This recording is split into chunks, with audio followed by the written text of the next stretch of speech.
ভারতের সাথে কোনো প্রকল্প স্থগিত হয়নি। আগামীতে বিজ্ঞান প্রযুক্তি সহ আরও কিছু বড় প্রকল্পে তারা বিনিয়োগের আগ্রহ দেখিয়েছে বলে জানিয়েছেন অর্থ উপদেষ্টা সালেহ উদ্দিন আহমেদ।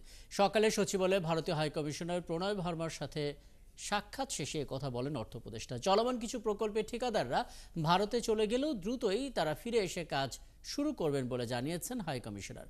শারমিনীরা রিপোর্ট। সচিবালয়ে অর্থ উপদেষ্টার সাথে সৌজন্য সাক্ষাৎ করেন বাংলাদেশে নিযুক্ত ভারতের হাইকমিশনার। বৈঠকে ভারতের সাথে চলমান কিছু প্রকল্প এগিয়ে নেবার পাশাপাশি দেশটি আরও বড় বিনিয়োগে আগ্রহ দেখিয়েছে বলে জানান উপদেষ্টা। ভারতের সঙ্গে কোনো কাজ থেমে নেই। সামনের দিনে বিজ্ঞান প্রযুক্তি সহ আরও বেশ কিছু বড় প্রকল্পে তারা বিনিয়োগের আগ্রহ দেখিয়েছে।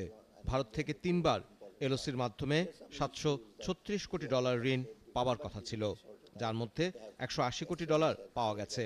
বাকিটাও বিভিন্ন প্রকল্পের জন্য ছাড় করবে ভারত। দেশের রাজনৈতিক পট পরিবর্তনের পর আশুগঞ্জ থেকে আখাউড়া পর্যন্ত সড়ক নির্মাণ প্রকল্পের ঠিকাদার নিজ দেশে চলে গেলেও দ্রুতই কাজে ফিরবে বলে জানান হাইকমিশনার। বলেন, চলমান কোনো প্রকল্পই স্থগিত হয়নি। এই সরকারের সাথেও দ্বিপাক্ষিক সম্পর্ক এগিয়ে নিতে চায় ভারত থেকে বাংলাদেশের ঋণের অর্থ ছাড় করা নিয়ে কোনো সমস্যা নেই। ভিসা সংক্রান্তও কোনো আলোচনা হয়নি। এদিকে সচিবালয় ক্রয় সংক্রান্ত উপদেষ্টা পরিষদের সভায় 14 সেপ্টেম্বর হতে যাওয়া বৈষম্য বিরোধী আন্দোলনের শহীদদের স্মরণ সভার জন্য প্রায় 5 কোটি টাকা ব্যয়ের অনুমোদন দেওয়ার কথা জানান অর্থ উপদেষ্টা। 5 কোটি টাকা কেন, অনেক সব দেশ থেকে আসবে, ওদের কিছু দুপুরবেলা থাকবে, পানির ইসে আছে কিছু, এটা একেবারে মিনিমাম আমরা দেখেছি যে ইচ্ছে কমে হবে না। যারা এখানে জড়িত ছিল আন্দোলনে, যাদের সে শহীদ হয়েছে, বিশেষ করে শহীদ পরিবারে, ওরা আসবে। ক্রয় সংক্রান্ত মন্ত্রিসভার বৈঠক শেষে 71 এনবিআর চেয়ারম্যান জানান, রাজস্ব খাতের সংস্কার নিয়ে কাজ শুরু হয়েছে। ডাইরেক্ট ট্যাক্সের জন্য একটা টাস্ক ফোর্স, ইনডাইরেক্ট ট্যাক্সের জন্য একটা টাস্ক ফোর্স।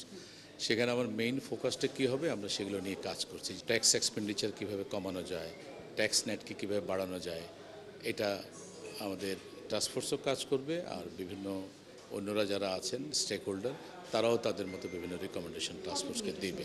সেই সাথে সহজে অনলাইনে আয়কর রিটার্ন জমা দেওয়ার বিষয়টিকেও গুরুত্ব দেওয়া হচ্ছে বলে জানান এনবিআর চেয়ারম্যান। শারমিন নীরা, 71, ঢাকা।